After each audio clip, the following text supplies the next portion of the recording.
As you know, I have been talking about effectively communicating in sciences. We started with the importance of communication, why we need to communicate, how is language helpful, and the role of English in science. Also, it gives us confidence, the clarity of thoughts and speech, and also the coherence of structure and sequence, so that when we convey our information, when we convey our research, when we convey our data to both scientific community and the public, it flows like a story and it is easily understandable to everyone. There is no misquotations or misunderstandings. At the same time, we had decided that we'll also talk about other issues like writing good cover letter, what precautions to take while writing emails. I'll skip these parts.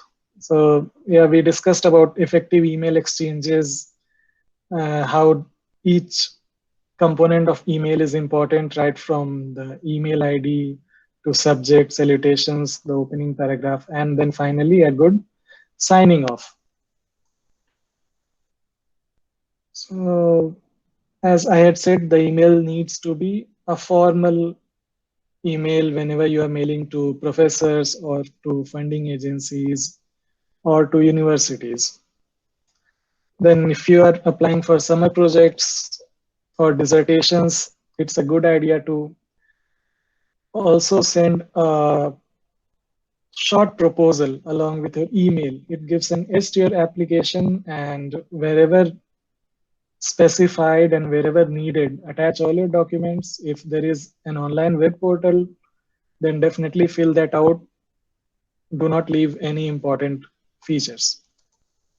Else, sometimes it may lead to rejection because since it's automated, it is taken in by algorithms. So if you miss some vital information, your application may be automatically rejected.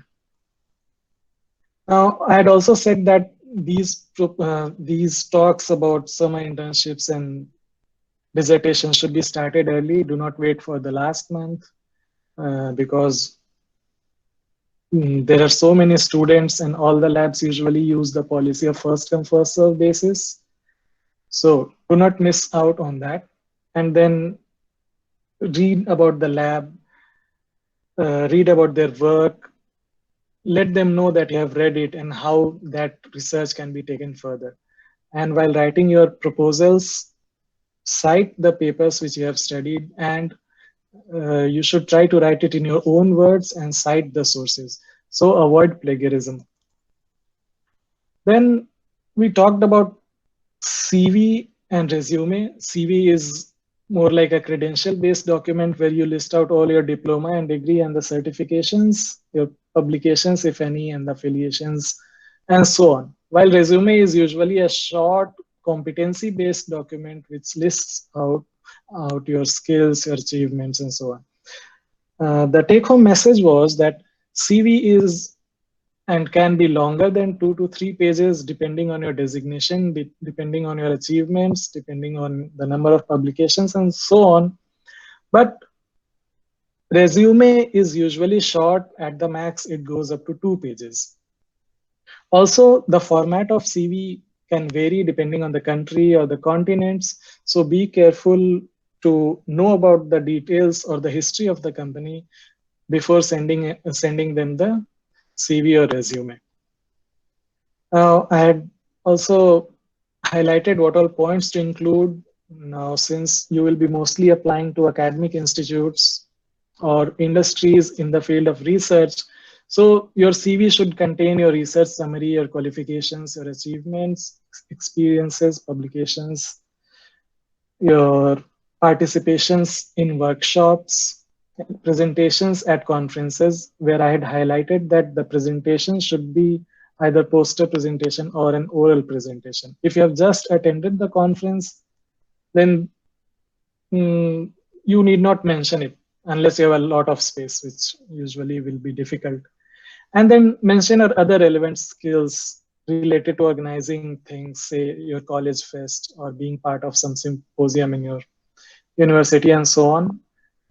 The space in the CV is very important. So you should keep in mind the things which should not be included and the things which can be included if asked or needed, depending on the advertisement, or if there is space.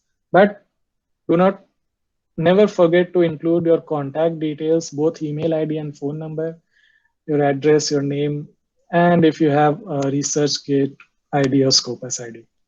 Now, usually at the UG and PG levels, the number of publications are not that in most fields, so it's understandable. The people to whom you will apply, they will also understand this. But do not worry, in due time, you will have good publications and then you can add that. So the summary was they should be short and concise, use bullet points, it should be well spaced. And as you can see here, how all the bullet points were one below the other, relevant things were highlighted or put in bold. There is a uniformity in the size of fonts and so on. There are short and concise titles, and they need to be grammatically correct. So get it proofread by your friend or some faculty, and keep it honest. Keep it true to what you know, because if you write something which for which you are not qualified enough or for which you do not have good skills, then obviously when someone will interview you, you will get caught and then you will lose you will lose face. And nowadays, since every data is stored in computers on the internet, so your history will be there with the company forever. So even when you apply later on, it will be a negative thing for you. Moving ahead, I had also shared a few links which can help you to improve your CV.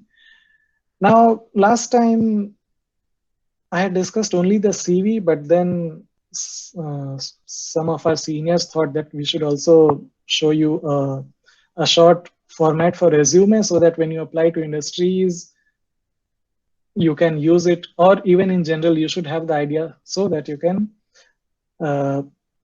summarize your CV as per the needs. So I'll share.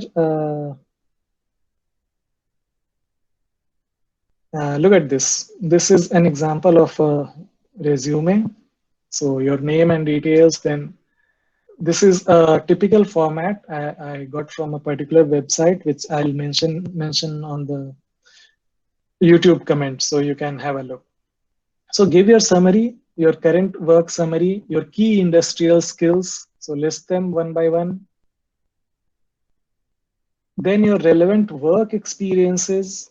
So only include those activities which you have done in that company, and all the skills, both transferable and non-transferable, which you have gained.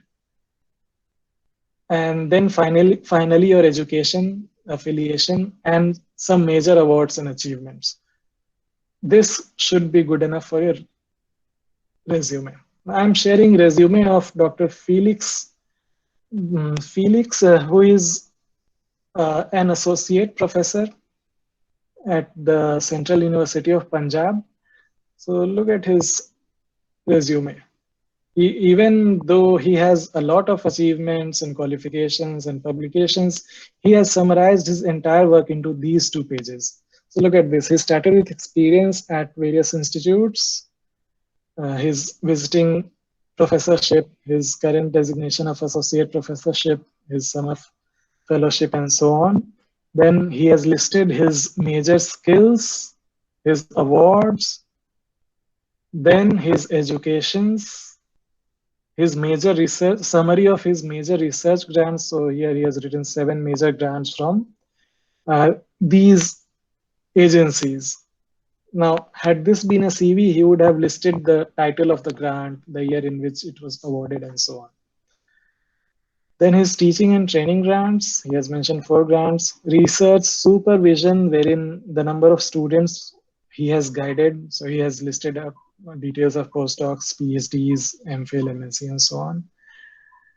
His publication metrics, so the number of Science Citation Index publications, book chapters, and so on. His H index, I10 index, total publications.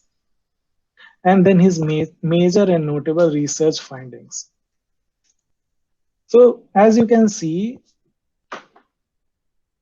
this would have gone to at least 6 to 7 pages, as Dr. Felix is a highly accomplished person. But in his resume, he has managed to summarize all these things very beautifully in these 2 pages. He has publicly shared this CV on his webpage and is accessible to all. So I have shared it. You can also go through it through his website. I'll share the link with you. Apart from this, I have a document uh, which is titled A Complete Industry Resume Guide for PhD. So you will not need it at the BSc level, but I'll say after MSc level, if you're interested in the industries, you can definitely use these guidelines. I can share the PDF after the session. Now, moving on, let us come back to the PPT. Yeah, so as I had said, today I'll be discussing on creating a good LinkedIn profile and how to effectively use the social media for your advantage in the field of science, especially life science and research. Now, even academically, there have been several different research going on about how social media is good for scientists. Now look at this editorial published in Nature Cell Biology. Social media for scientists. And the summary is scientists are increasingly embracing social media in their professional lives, and they have highlighted different platforms available and how the engagement can be used for positive influence in the day-to-day work and as well as scientific communication.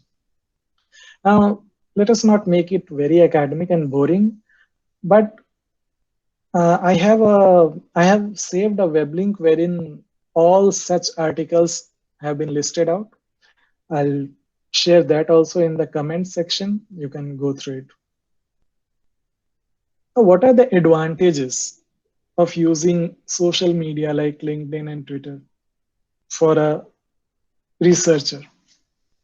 The first is it gives you an updated information. Nowadays, as more and more scientists have started to use social media, and if you're interested in, say, a particular lab where you want to do your master's thesis or PhD or postdoc later on in your life, so you can follow those labs, you can follow those scientists, and you can get an updated real-time information from them.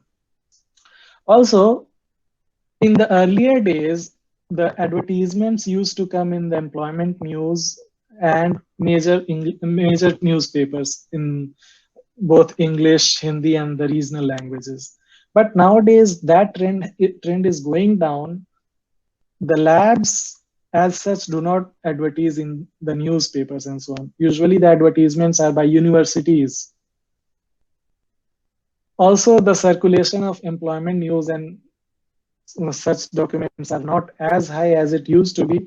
And since you have internet, you can definitely take the best advantage out of that. Another important advantage is use of hashtags. So you can use proper hashtags to find the content appropriate for you, appropriate at your level, at your knowledge, and for your requirement. I do not think I need to explain hashtags because you guys would already know it, but to summarize it, we use the hash symbol and then the word. So those words become the keywords or the words which are used to search the documents on internet. So whether it's Twitter or Facebook or LinkedIn, these hashtags do work very well. Then this gives you a platform for interaction as well as networking opportunities. Earlier, when someone had to interact with a faculty or say his or her favorite scientist, they had to write a mail.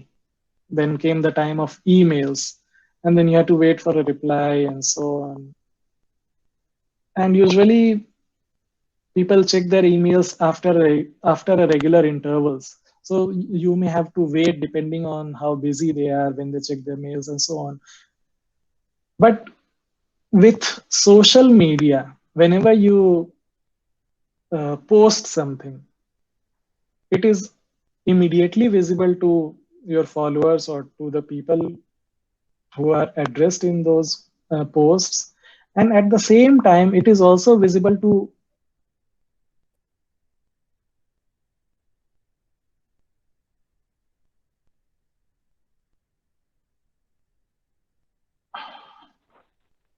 sorry, I lost connection.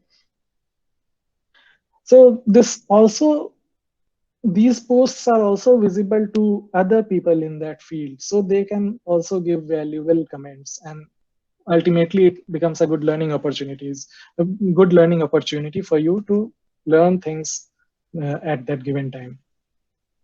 However, social media is like a double edged sword, Hindi में बोलते हैं दोधारी तलवार. So social media के नुकसान भी हैं. It's up to you how best you use it for your advantage. One is, of course, it's a big waste of time. Sometimes we don't even realize how much time we have spent on Facebook or Twitter or Instagram and so on. So I have a few precautions and suggestions for you. The first and most important in this field is that it is not to become friends with someone. So avoid Facebook for interacting with faculty, for interacting with potential labs or researchers. Facebook is a more personal thing. So use it with your friends, with your family, and so on. Use LinkedIn and other things for networking. Networking, by networking, I mean a professional networking at the work level.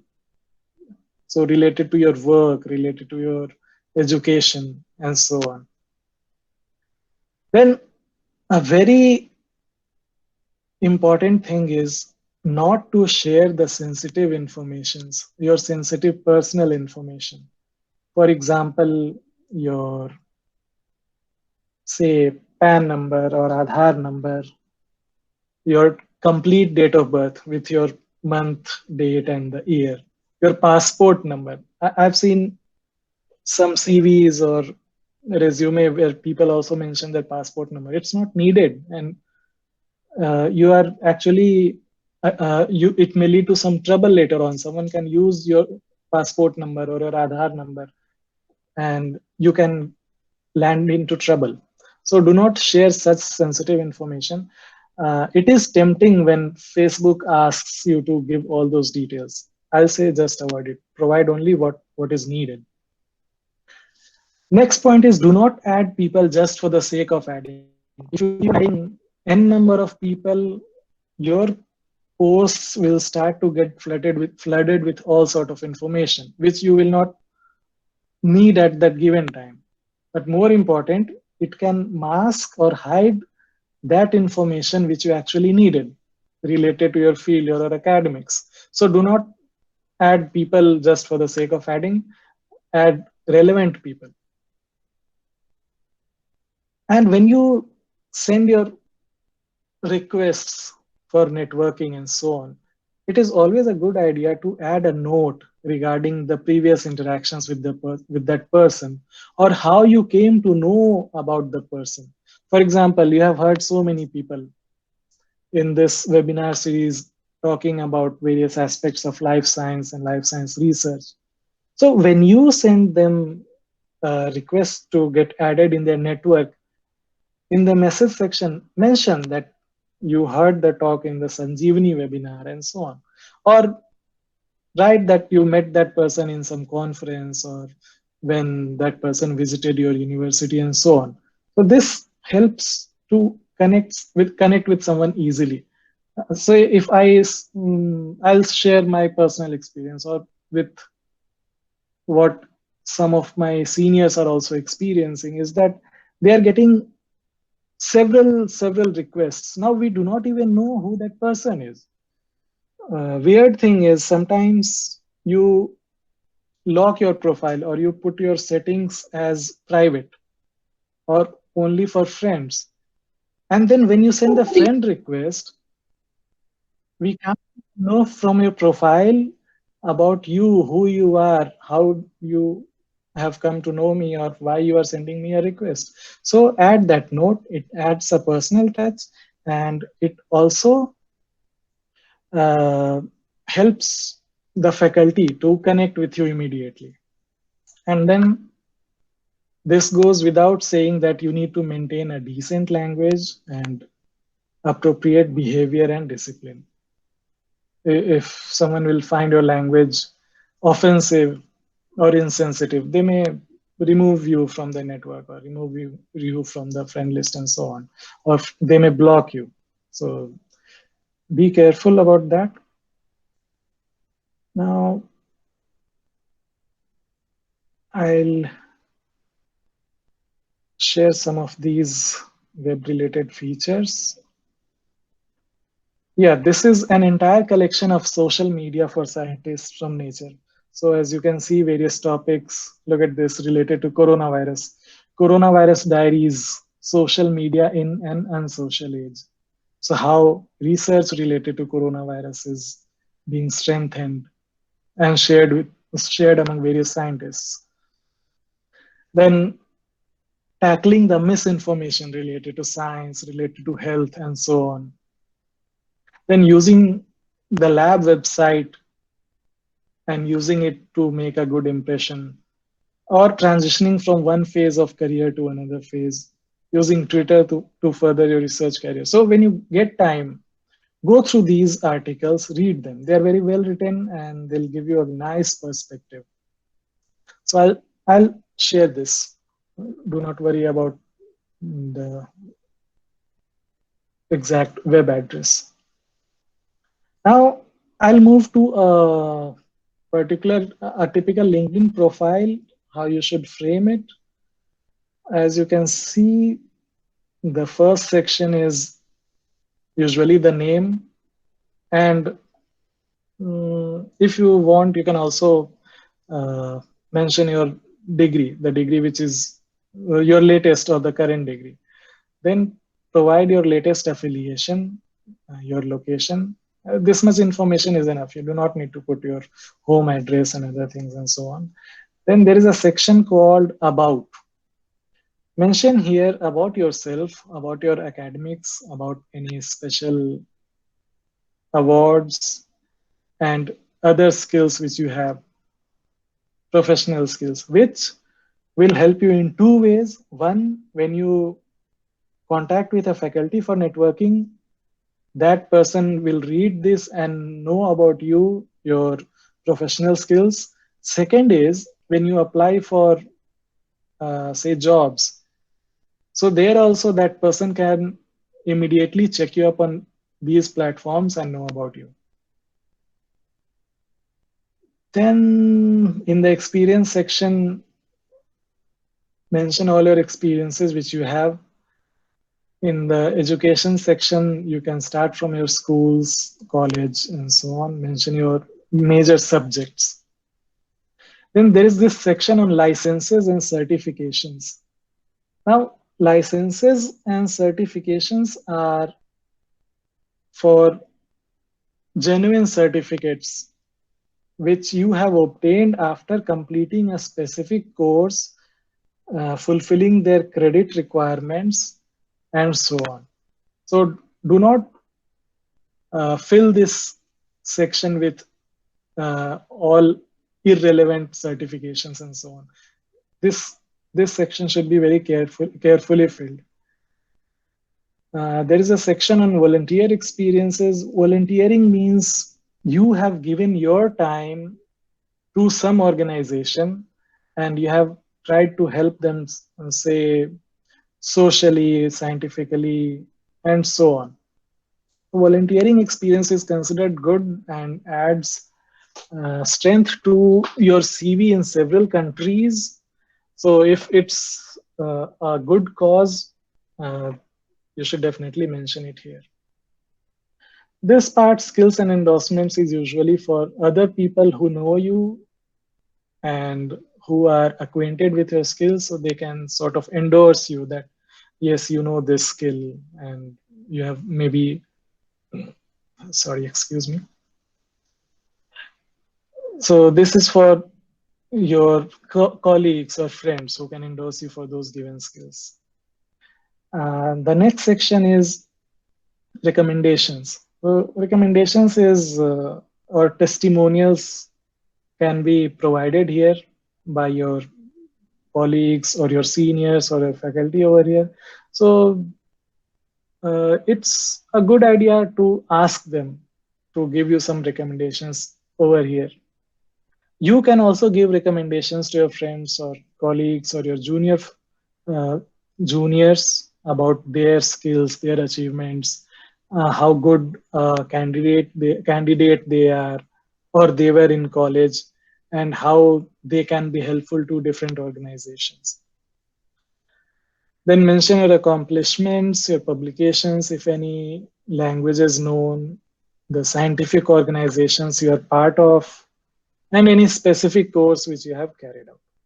This much information is good enough for LinkedIn profile. But you need to keep it updated. Yeah, especially for the photograph section. Keep say good headshot where a major portion of the face is visible. That is considered good. Your typical passport size photos are also good. You can put them also. And whenever you achieve something new, you should update it. Now, one thing which we have noticed is now when you log into my profile and when you look at my profile, on this side, you see about suggestions about other profiles which people viewed after looking at my profile. Now, it's a very bad idea to randomly go to all these people and send them requests for networking. Only send those requests to people who are relevant for your career or you have had some interactions. And then you can see this part where there is this message symbol.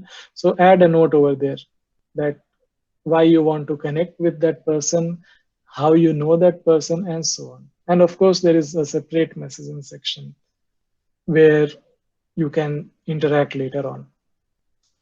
Also, it's always a good idea to ask that person for a specific time or if that person will be comfortable talking to you at a given time or receiving something from you. So keep all those things in mind. I think this is good enough for today.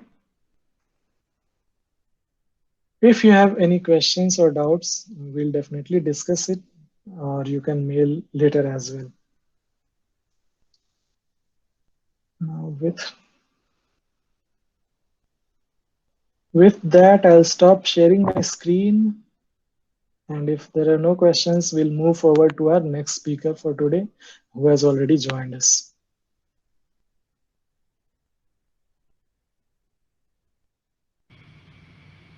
Hello, sir. Hi.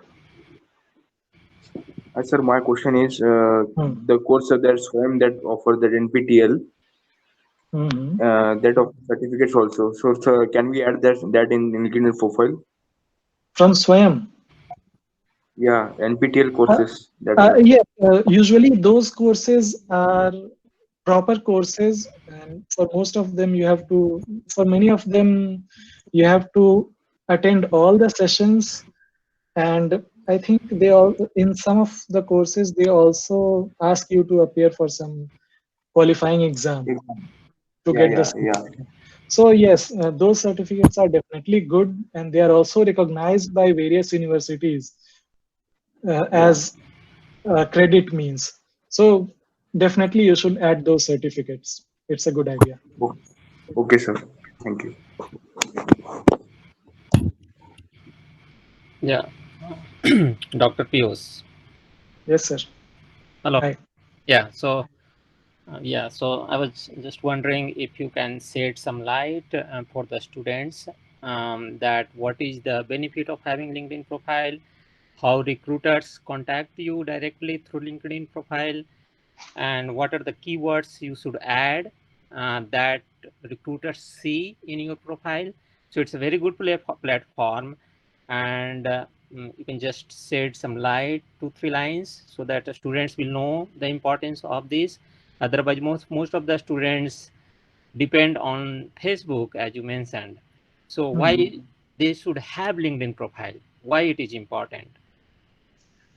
Okay, thank you, sir, for the question. It's very relevant. And as the students start to move from BSc to MSc and then MSc to PhD, the importance of LinkedIn keeps on getting more important. Now, a major difference between Facebook and LinkedIn is that Facebook is for your friends, and the algorithm is designed in such a way that your posts is visible to only a few of your friends.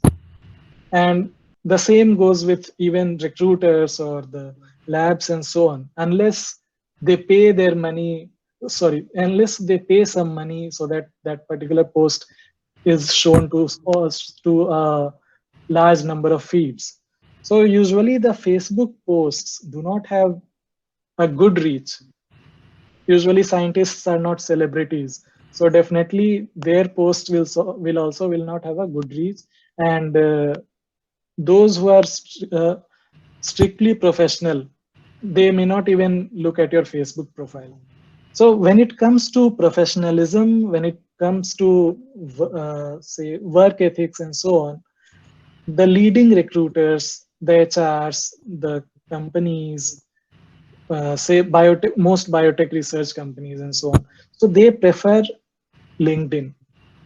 They have profile for their labs, for their recruiters, for their personnel on the on the LinkedIn, and they expect you also to have it there. And that's why it's very important to polish your LinkedIn profile as well. What happens is sometimes they may randomly put the hashtags looking for a certain skill. And if you have mentioned that skill in your profile, then your profile page may get, you can say that they may notice your profile. And if they like that profile, they can also ask you for your CV and so on. So sometimes an added advantage is that it's a very non-traditional way wherein you can get the call without having actually applied. And that is because you have made an effort to highlight your skills, highlight your transferable skills, your non-transferable skills, your acquired skills, and so on, which you have learned and which you can pass on to the company. Okay, I should explain this term. When you say transferable skill, these are all those skills which you have acquired working in a lab. And when you are recruited, you can teach those skills to other people and you can help the company to grow with you. So when you have all these relevant points, it definitely will help you. I'll just show you that page again.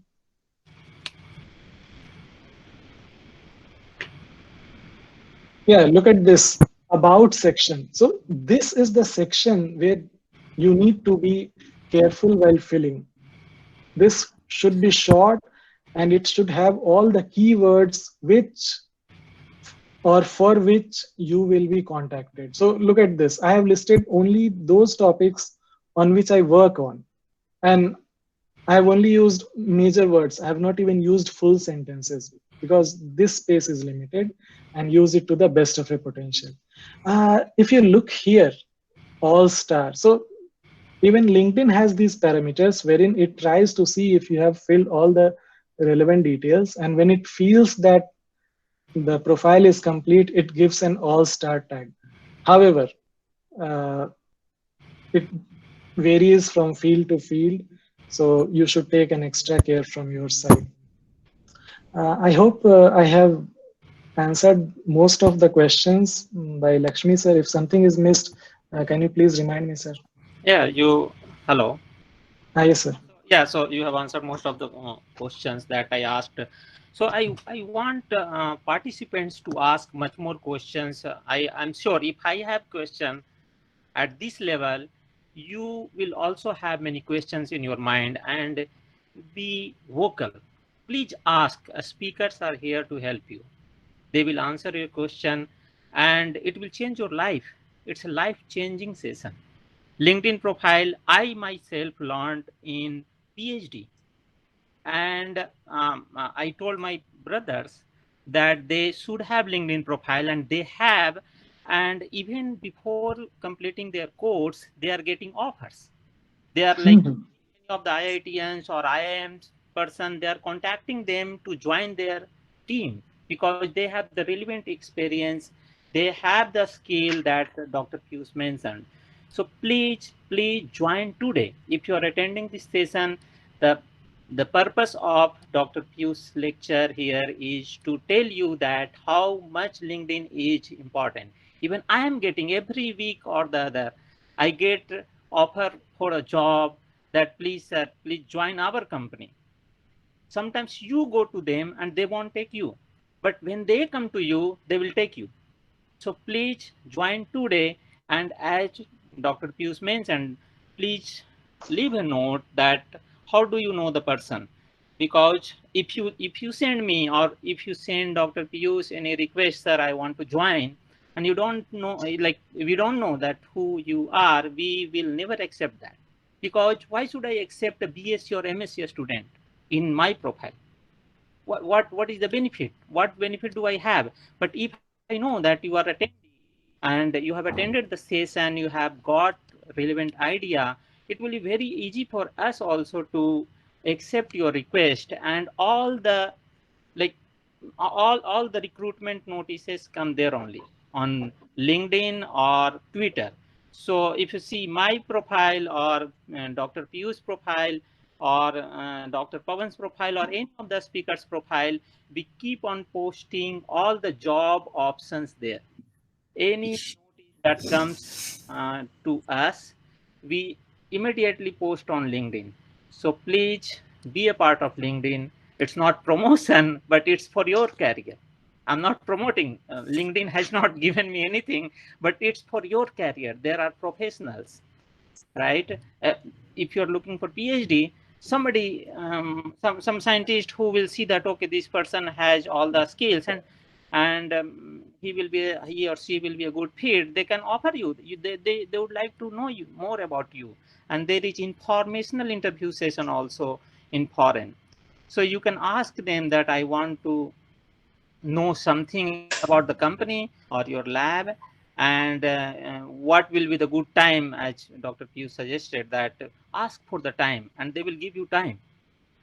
They will give you time, and please talk to them about their general routine life. What happens in your lab? What do you work on?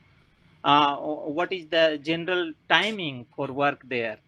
So this is very important session. CV, cover letter, LinkedIn profile, these are the things that will give you a job directly. If you have everything and you don't know anything about these things, you are not going to get the job. It's like foolproof. So please join, look for all these videos, whatever is on the Sanjeevani, like all the sessions, and this will give you, whenever you in future also you need any help, you don't know what you sir told, or what Sanjeev sir told, or what Mishra sir told, go back, the videos, and you will get all the answers. So the purpose is to tell you to make your path very smooth in your career, and it makes your career smooth. That's the best thing that we are getting here. So thanks, and Dr. Pius, for very informative session. Doctor, sorry for interruption. Dr. Pius, I am also asking a question on behalf of a lot of students. Yes, sir. So once a student has started an account on LinkedIn, to Mm-hmm. whom they should send for a contact, or to whom whose request they should accept. Suppose if I am a I did beginner, not. I started my account on your advice, to whom I should contact, and whose request I should accept as my connect. Okay, I'll thank you for the question. I'll discuss this both from the point of a student and from the point of a faculty. So for a student first, definitely when someone is student, a BSc student or MSc student, it's a bit difficult to contact with people directly. So a good idea is start with your seniors and the faculty from your own college or your universities. And at the next level, you should try to connect with those people whose lab you're interested in joining, or those people who are in industries where you want to join in future. So that helps you to contact with those people, to talk to them, to message them and ask them how you should prepare so that you get the good say education or the necessary skills which will be useful for those companies or those labs. So that will be sort of a good start. From the faculty point of view, uh, if you see that the profile is genuine, like nowadays there are fake profiles as well. So if you see that the profile is genuine, then the person is really interested in gaining some knowledge from you, or he or she can get benefits by getting added to you. So I do not see any harm in adding that person to the network.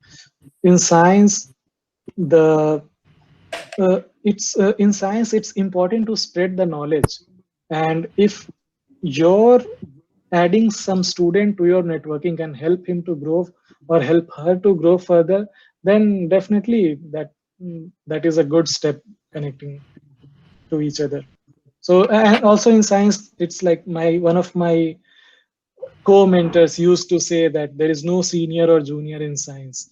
Everyone has some advantages or some special skills, and we all can learn from each other. So definitely they should be added. Thank you very much. And I'll share one short experience of mine. There was a particular company where I was interested in joining, and it's related to editing of scientific manuscripts. So I was in PhD itself at that time, and when I applied, they rejected my application. And uh, 2 years ago, they sent me a message on LinkedIn asking me if I would like to join their company. So it was like a very memorable day for me, because the company which rejected my application has contacted on itself asking me on LinkedIn if I would like to join their company. Of course, at that time I did not have time to join them, so I politely declined. But you can see how things can turn, and your good profile can definitely help you get noticed. And one last thing that I would like to add is that LinkedIn also has several courses. Many of those courses are free. So these courses are related to skill enhancement and so on. So just go through them and take advantage of those courses.